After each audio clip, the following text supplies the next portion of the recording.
Uma prece nos alegra, nos faz bem e nos ilumina, o viver, o viver. Tipo, passa por dentro.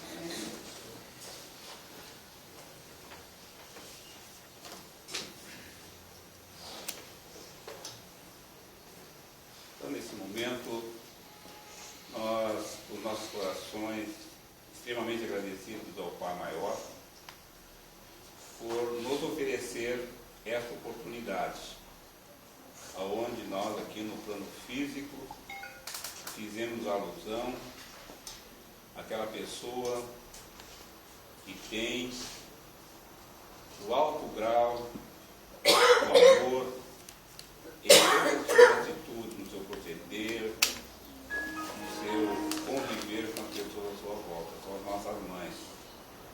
Mas nesta casa, no Centro Espírita, é indispensável que nós façamos alusão a todas as mães, com muita gratidão nos nossos corações.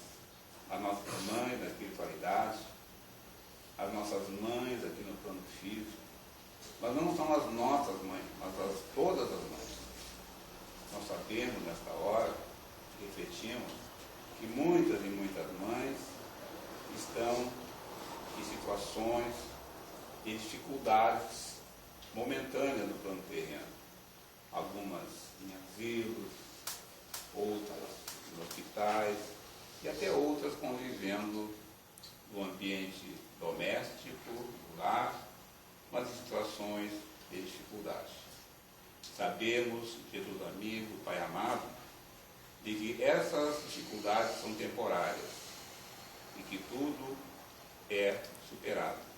Mas nós queremos tão somente desse encontro mentalizar, pensar e expressar o nosso carinho, a nossa gratidão e, acima de tudo, que elas possam receber essas mães através da força dos nossos pensamentos, esse lenitivo que é restaurador da paz, do equilíbrio e do amor. Por tudo isso, Pai amado, nós agradecemos e pedimos que Virgem Maria, a Maria Santíssima, ela possa expandir o seu amor, as suas bênçãos, a todas as mães, independente das condições. Queremos ainda pensar e mentalizar aquelas pessoas que fazem, às vezes, de mãe e que o papel também é muito importante.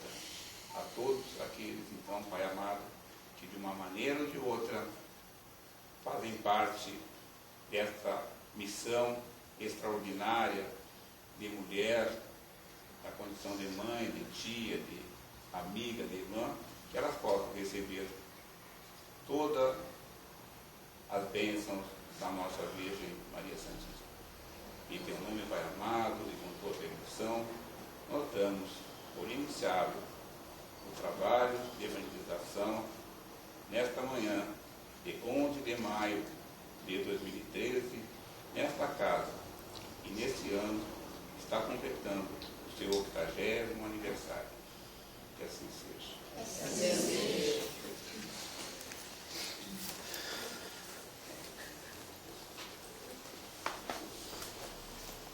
Antes de nós iniciarmos a nossa atividade nessa manhã de hoje, uma manhã muito festiva, em que nós faremos uma homenagem, estamos fazendo uma homenagem a vocês, as mães do plano físico e espiritual.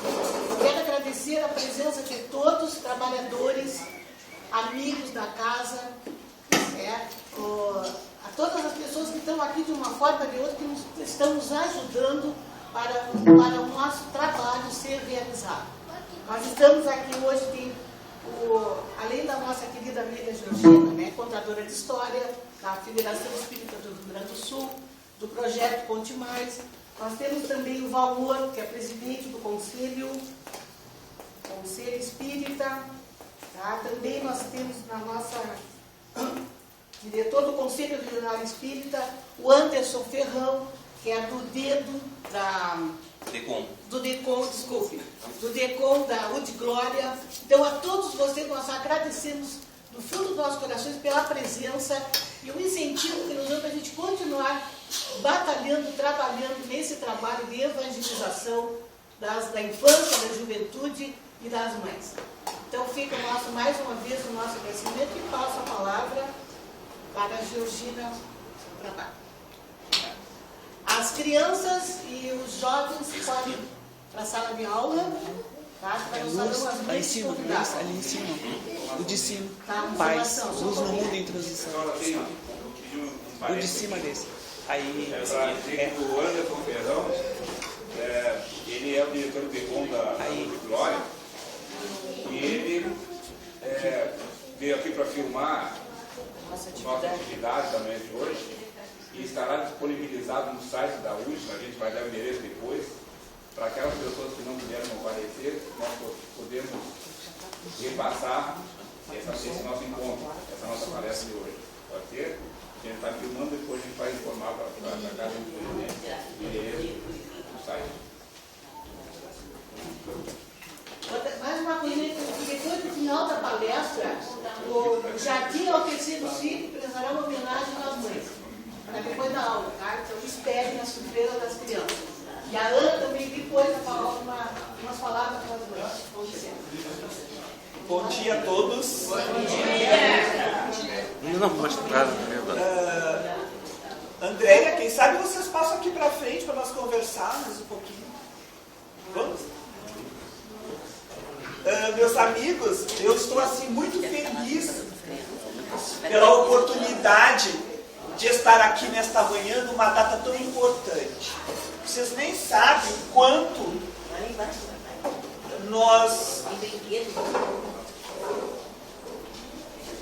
gostamos de realizar trabalho com as mães, mesmo porque nós somos mães de 4 filhos, né? E a gente sempre se emociona nestas datas, porque falam da nossa realidade, falam da nossa vida, falam das nossas experiências, e aquelas que não são mães, o são no papel que fazem enquanto mulheres. Mulher é mãe, porque é mãe dos filhos de outras mães. Quando se é mulher, se é mãe. Todas têm filhos aqui? Quem não tem filhos, levante a mão. Uma, 2, 3. Mas tem sobrinho. O meu sobrinho tudo já passou por um Então é isso. Né? Bem, nós vamos fazer uma atividade onde nós vamos conversar. Meu nome é Georgina. E nós vamos conversar sobre a família, sobre a data de hoje, sobre o Evangelho, luz no mundo em transição. O que vocês entendem por transição? O que é transição? O que significa o mundo em transição? Transformação, porque está mudando. O mundo em transformação, porque ele está mudando. O mundo que nós estamos vivendo hoje não é o mesmo de quando nós nascemos. Está bem diferente. Né? Tem muita gente aqui, eu acho que a maioria já passou dos 50.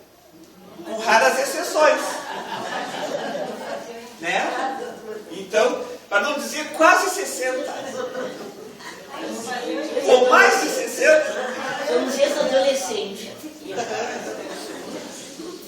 Mas, fala-se que os 50 de hoje são os 40, né, de ontem. Então, nós estamos muito bem no filme.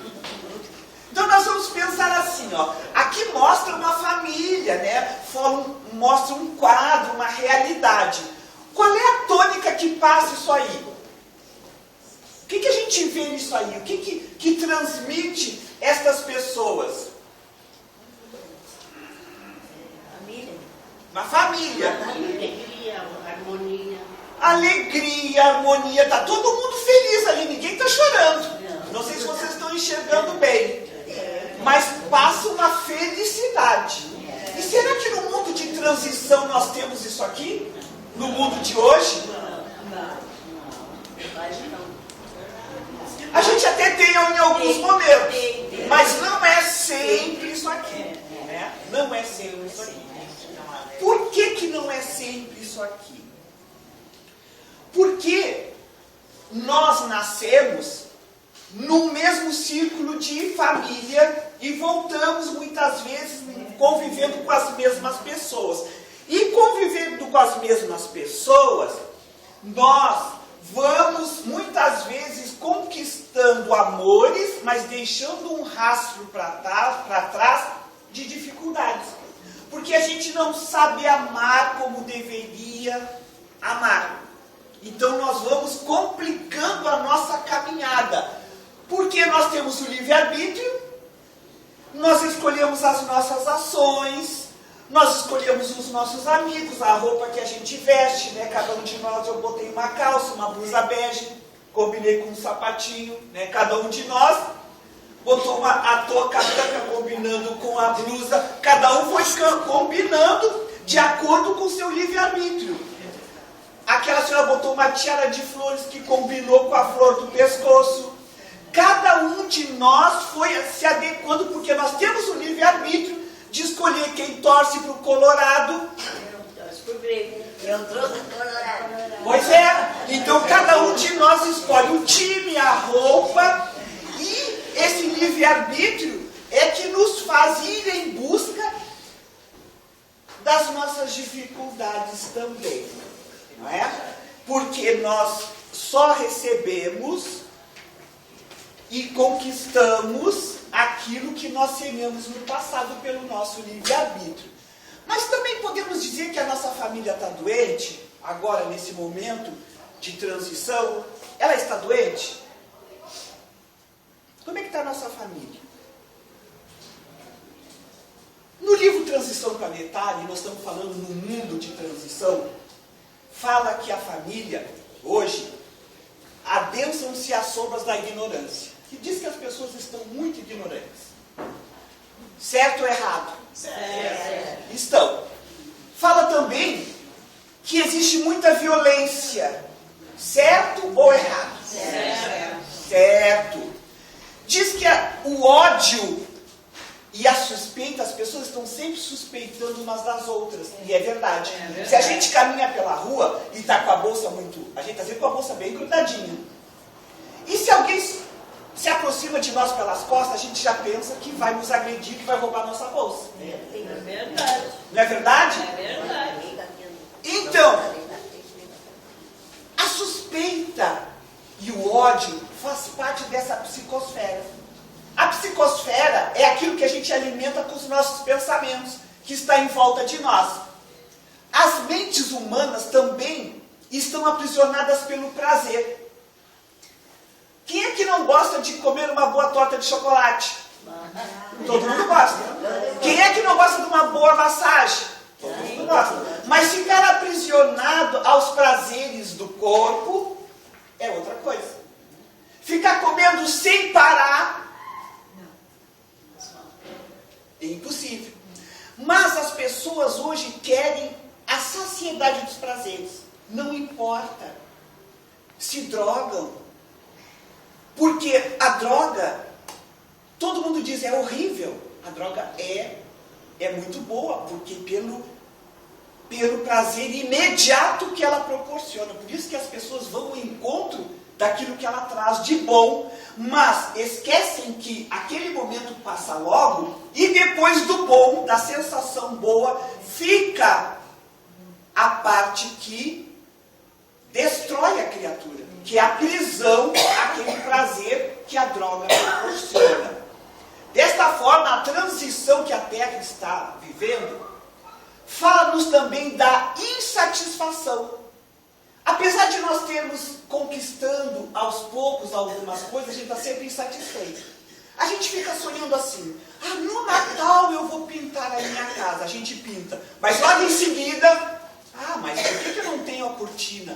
Ah, mas por que eu não pude trocar o estofado? Mas por que eu não consegui trocar a janela? Mas por quê? E a gente está sempre insatisfeito com aquilo que a gente não tem e sofre por aquilo que a gente não pode conseguir.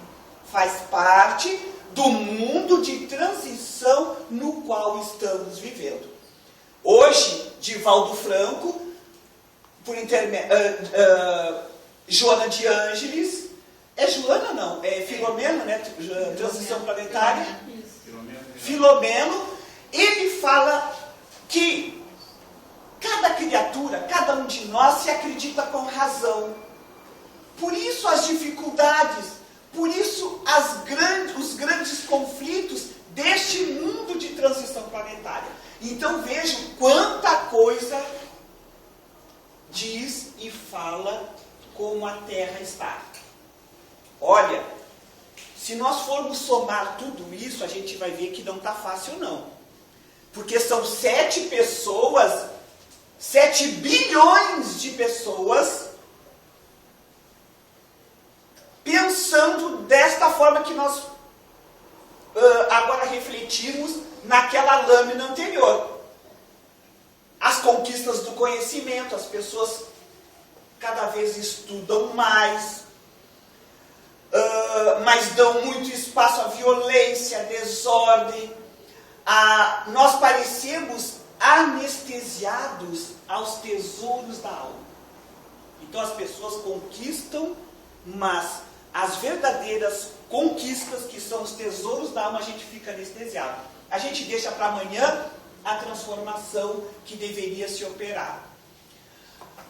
Se eu gosto de falar demais do vizinho, da tia, da irmã, aquela famosa palavra fofoca.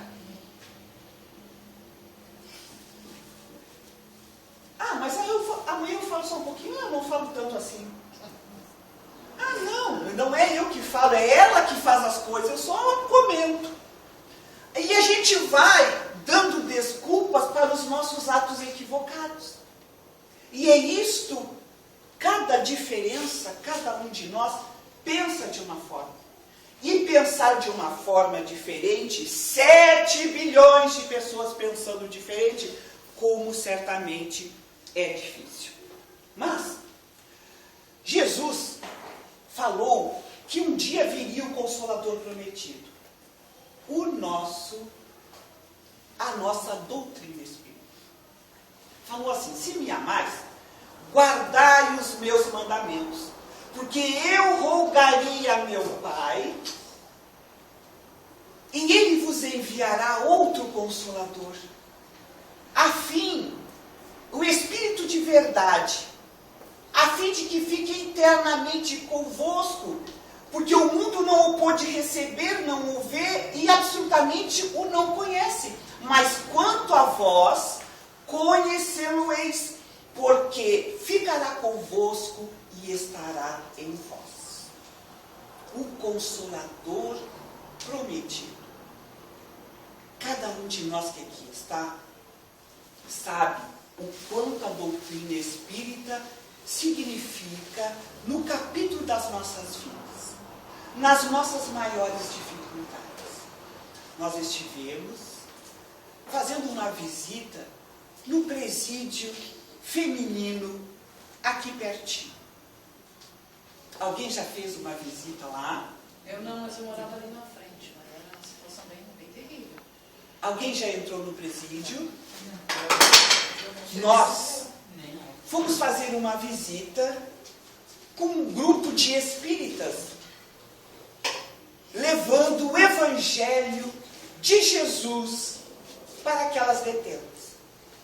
Nós entramos naquelas dependências, um grupo de mais ou menos 12 pessoas, realizamos a prece inicial no saguão de entrada, fomos examinados com detector de metal, entramos, as identidades mostradas, todo aquele protocolo que antecede uma visita numa casa de detenção. nós já fizemos a prece ali, as portas foram gradeadas e fechadas. A primeira turma que veio realizar o Evangelho no Lar e o passe conosco foi a parte burocrática. Foi aqueles que trabalhavam nas fichas, no cadastramento, os assistentes sociais, aquelas pessoas da secretaria. E eu fiquei observando, porque era a primeira vez que eu realizava um trabalho desta natureza. E eu nunca imaginei que o Consolador prometido de Jesus, através da doutrina espírita, através do Evangelho segundo o Espiritismo, pudesse trazer como prioridade naquele momento pessoas também que dirigiam aquela instituição. Eles todos ficaram conosco, orando o Pai Nosso, se colocaram para receber o passe, e todos ali foram beneficiados com a leitura do Evangelho e com o passe da doutrina espírita. Fomos para a segunda parte, as dependências da cozinha. Lá, todas largaram as panelas, as batatas e as cebolas, a não ser duas moças que nós víamos com os cabelos bem compridos, que eram de outra religião, pelos hábitos que nós já conhecemos, de não cortar os cabelos. Todos ficamos em círculo, porque nós levávamos também um gravador com uma música, e aquela música inundava o ambiente. Nós líamos o Evangelho, fazia a prece, e todas elas rezavam em voz alta: o Pai Nosso que estás no céu. Todas se posicionaram, oraram, receberam o Pai Nosso, ouviram a música, e nós fomos para a segunda ala. Abriram outras grades, fecharam outras grades atrás de nós, e nós fomos para um conjunto de celas, onde nós não podíamos adentrar, porque as grades nos impediam, e as grades ficavam assim, e as celas se desdobravam à direita e à esquerda, e nós ficávamos do lado de cá.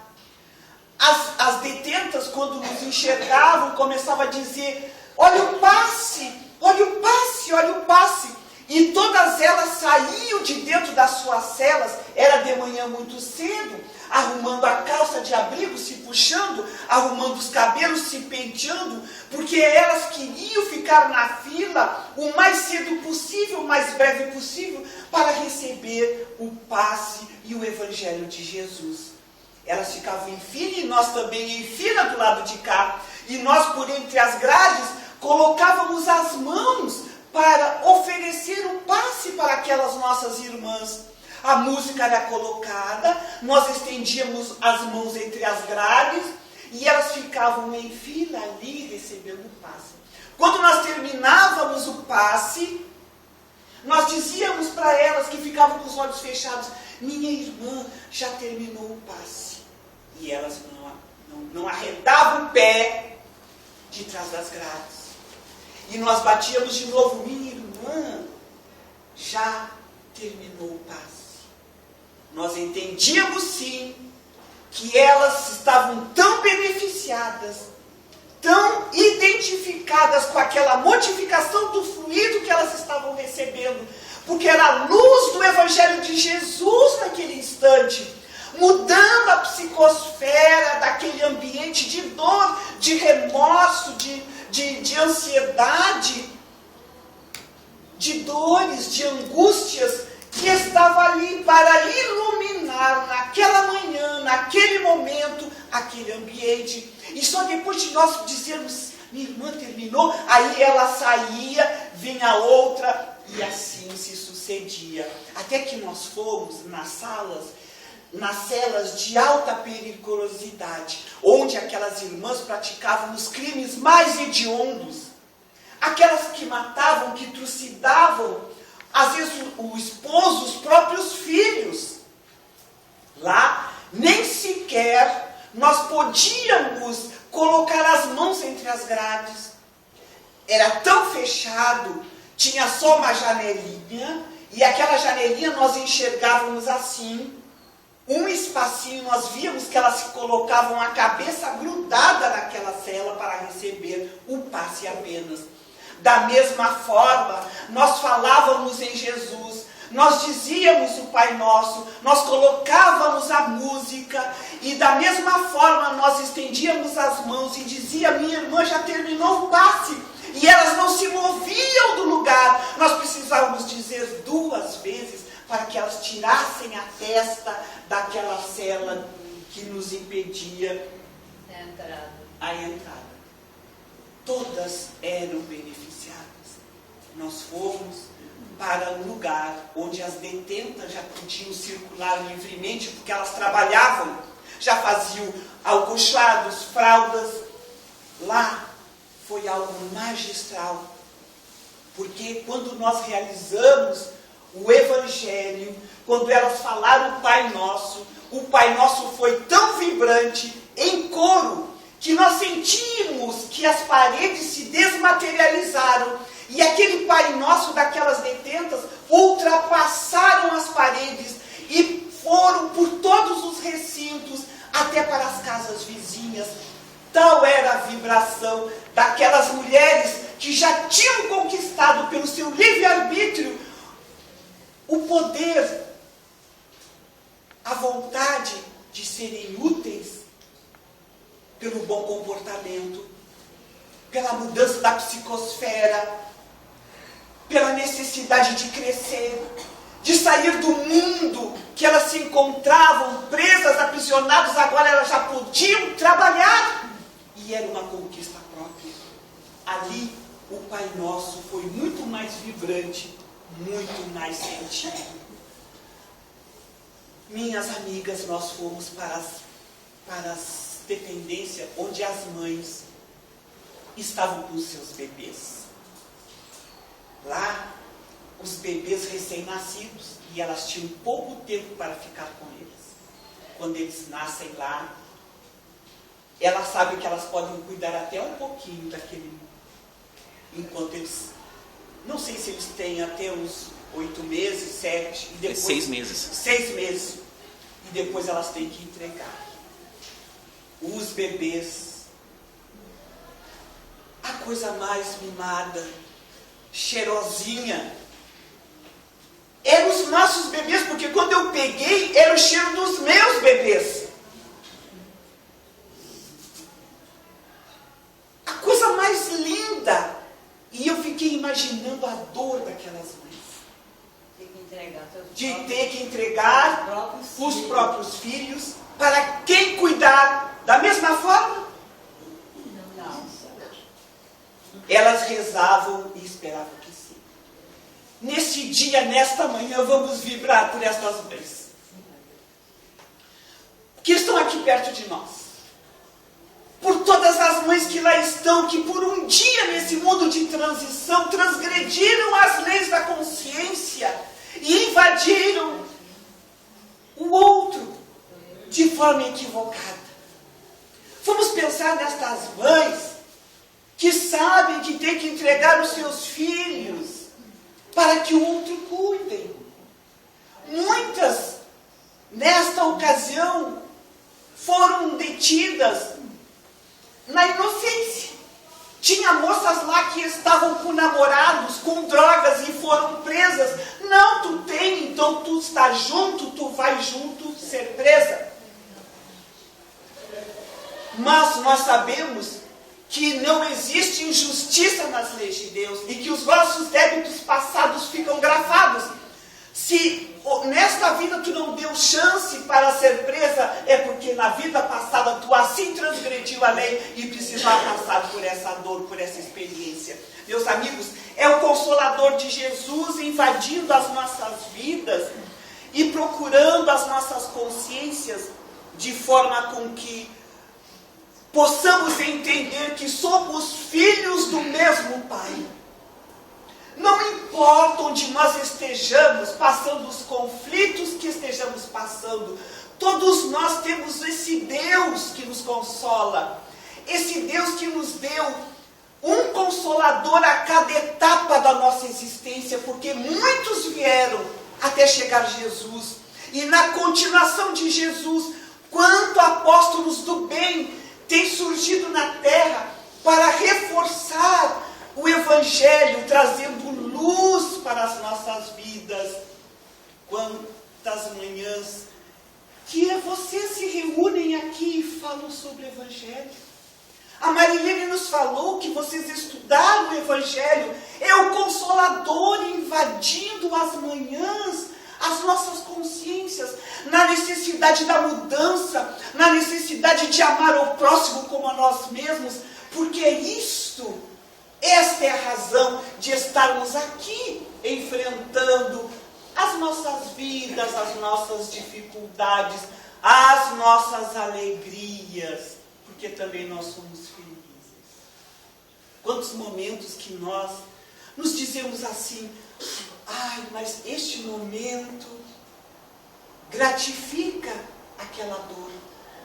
Quando eu entrei aqui, fui recebida pelo bom dia, bom dia, bom dia. Foi um desses momentos onde a alegria de vocês, aquela música, foi tão gratificante que certamente aplacou uma dor que nos fez agradecer a oportunidade de estar aqui. Nós formamos laços de família, e em família que nós aprendemos a entender estas palavras de Jesus, quando diz: vinde a mim, todos vós que estáis aflitos e sobrecarregados, porque eu vos aliviarei. Jesus alguma vez mentiu? Jesus é o guia espiritual da nossa terra. É o nosso irmão mais velho. É o nosso exemplo. E ele disse: vinde a mim, todos vós que sofreis, que eu vos aliviarei. E aliviando-nos, cada um na sua dor, na sua dificuldade, nós vamos lembrar de Zaqueu. Vocês se lembram da história de Zaqueu? Quanto tempo nós temos, Marilene? Quase uns 15 minutos. 15, né? Meia hora. Tudo isso?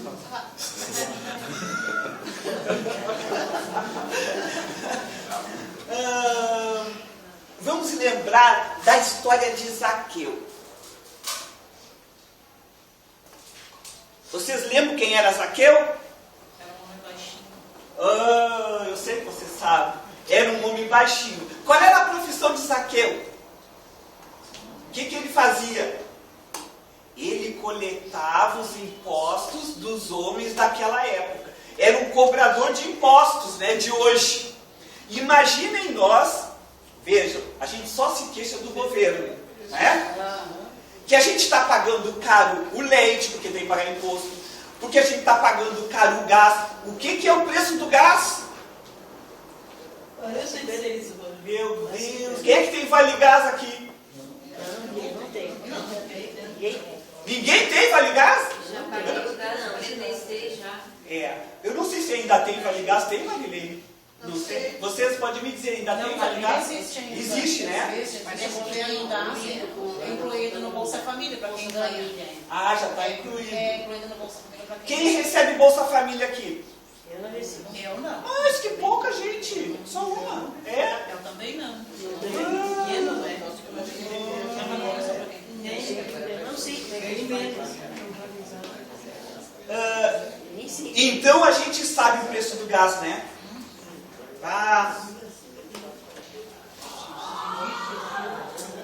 Imaginem o preço do gás, tirando 20 reais, que é o imposto. Vamos dizer assim, que ele seja 50 reais. 20 seja imposto. O gás ia ser baratinho. E assim é tudo que a gente compra. É o arroz, é açúcar, a pasta de dente, o sabão em pó, tudo tem imposto. E Zaqueu naquela época era aquele que ia nas casas, ou as pessoas ficavam em fila e ele recolhia os impostos daquelas pessoas. Ele era um homem detestado. Porque as pessoas trabalhavam, como nós, trabalho, e tinham que pagar o imposto. E ele era realmente detestado. Imagine se nós tivéssemos que pagar em fila o imposto. A gente paga embutido, não sabe, paga, acha caro, mas não tem que tirar do bolso e pagar. A não ser o imposto de renda, né? Mas isso aí já é outro departamento que também não é fácil. Meus amigos, este Zaqueu, todo mundo olhava para Zaqueu atravessado e dizia assim: nunca vou ser teu amigo, porque tu é um cobrador de impostos. Eu trabalho e tu pega a maior parte daquilo que eu ganho, e então como é que eu vou ser teu amigo? E ele não conversava com ninguém. Ele tinha às vezes vontade de conversar com os homens, com as pessoas, trocar ideias. Não, ele só ficava em casa, com os filhos, com a esposa, não conversava, não tinha amigos. Um dia, ele tomou conhecimento de Jesus, da proposta de Jesus.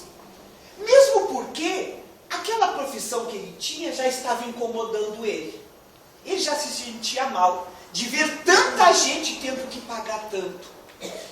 E ele dizia assim: pai, isso aí já está demais. Eu queria outra profissão, mas é isso que eu tenho. Eu preciso ganhar porque eu tenho família. E aquilo incomodava Zaqueu. Mas era o trabalho dele. E ele pensava: eu tenho que sair dessa situação. Um dia ele começou a ouvir a proposta de Jesus. Melhor, Jesus viria até o lugar onde ele morava. E ele disse: é agora que eu vou conhecer o Mestre, aquele que fala: vinde a mim todos vós que sois aflitos e sobrecarregados. Eu sou aflito, eu sou sobrecarregado. Eu vou em busca desse Jesus.